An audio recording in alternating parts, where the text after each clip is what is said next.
Bonjour ou bonsoir. Méditation 6, CD 1. La peur, la mort.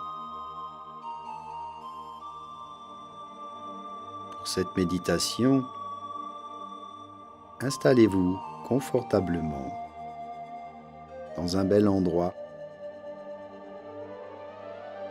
Assurez-vous de ne pas être dérangé durant ces prochaines minutes.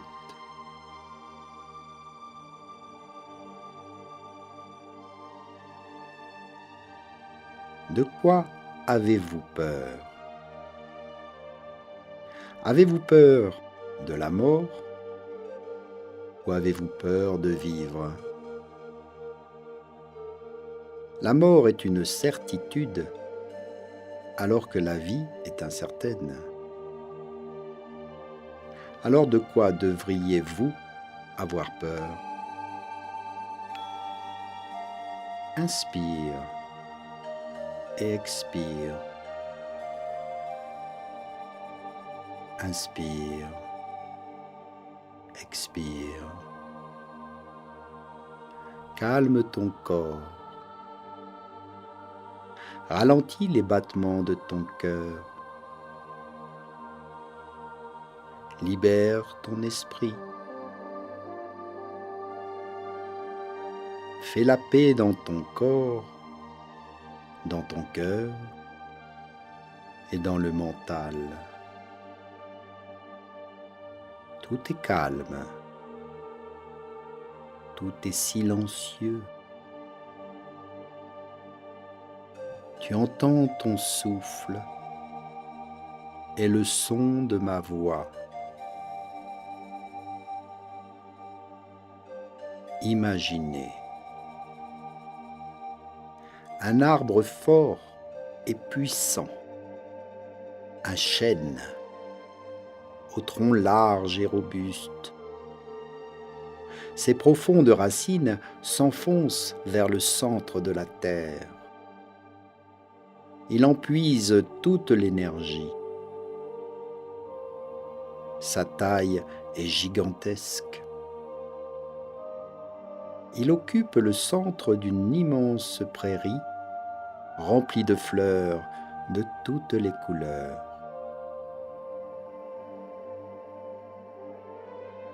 Ses branches sont fortes et s'étendent tout autour du solide tronc. Il est magnifique. C'est une force tranquille qui inspire au respect et à la méditation. Installe-toi au pied de ce superbe chêne, dans la position qui te convient. Une position très confortable. Toujours calme et détendu, tu respires et tu observes les lieux. L'endroit est agréable. Le temps est beau.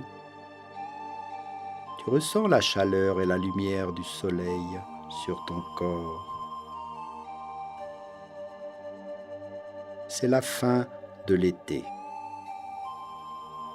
Et des glands tombent du chêne. Durant tout l'automne, vous pouvez observer tout un tas de glands, les fruits du chêne un peu partout.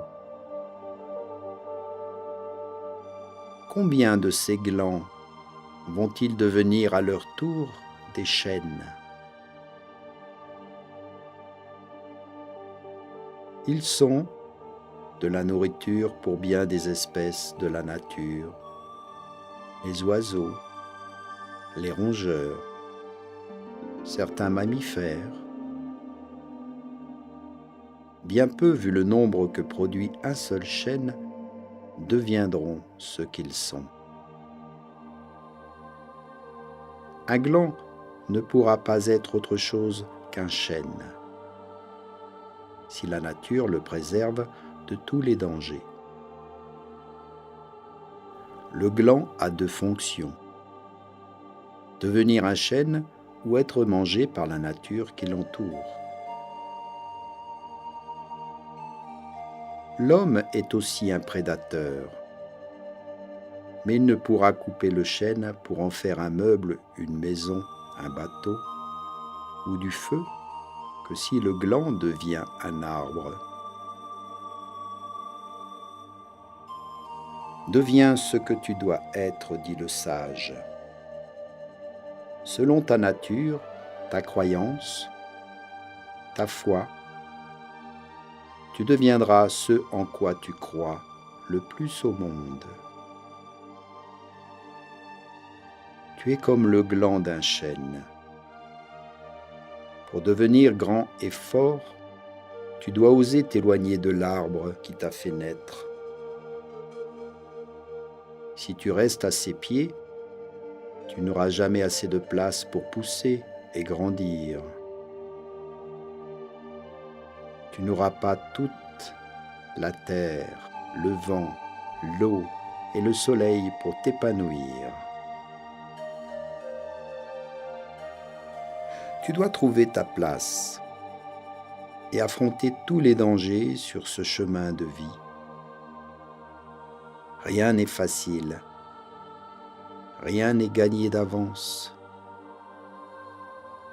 Tu sais seulement que tu es, mais tu ne sais pas encore qui tu es et en quoi tu vas être utile sur cette terre. Le gland, lui, n'a aucune crainte. Il n'a pas la conscience. Il fait partie de la nature et qu'il soit mangé ou qu'il devienne un chêne, le gland sait qu'il continue et contribue d'une manière ou d'une autre à la vie, à la survie des espèces. Il sait qu'il fait partie d'un grand tout, de quelque chose qui le dépasse, d'un plan divin. Nous, les êtres humains, avons besoin de comprendre et de savoir quel est notre destin. Notre conscience a besoin de se construire une identité, un ego.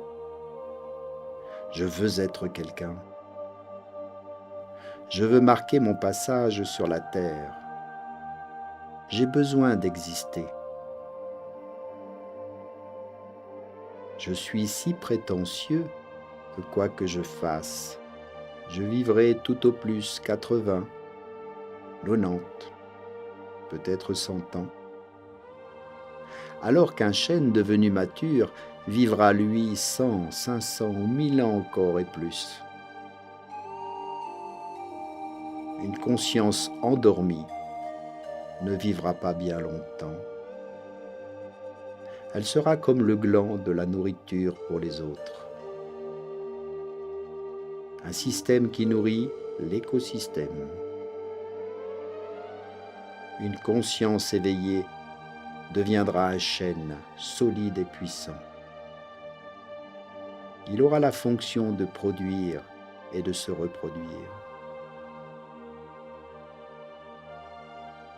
Une conscience endormie est une forme de soumission au profit des élites et aux plus puissants de ce monde. Il n'y a aucun mal en soi. Que nous le voulons ou non, nous participons chacun à notre manière, à notre propre évolution. Nous sommes un tout et chacun est utile. Une conscience éveillée peut déranger le système. Il contribue plus activement au développement et à l'évolution. C'est à vous de choisir. La vie est impermanence. Vous pouvez, durant ce temps, vous accomplir ou non dans cette vie ou la suivante. Vous quitterez un jour cette vie. Ce cadeau que l'on vous a fait est précieux. Sachez en profiter pleinement et totalement. Ne partez pas avec des regrets, mais avec de beaux souvenirs de ce que vous aurez osé réaliser sur cette terre. Alors n'ayez plus peur de la mort, mais craignez pour votre vie si vous ne vous réveillez pas assez tôt pour faire de vos rêves une réalité. Beaucoup se posent une question. Y a-t-il une vie après la mort? Moi, je vous pose cette question. Êtes-vous prêt à avoir une vie avant votre mort?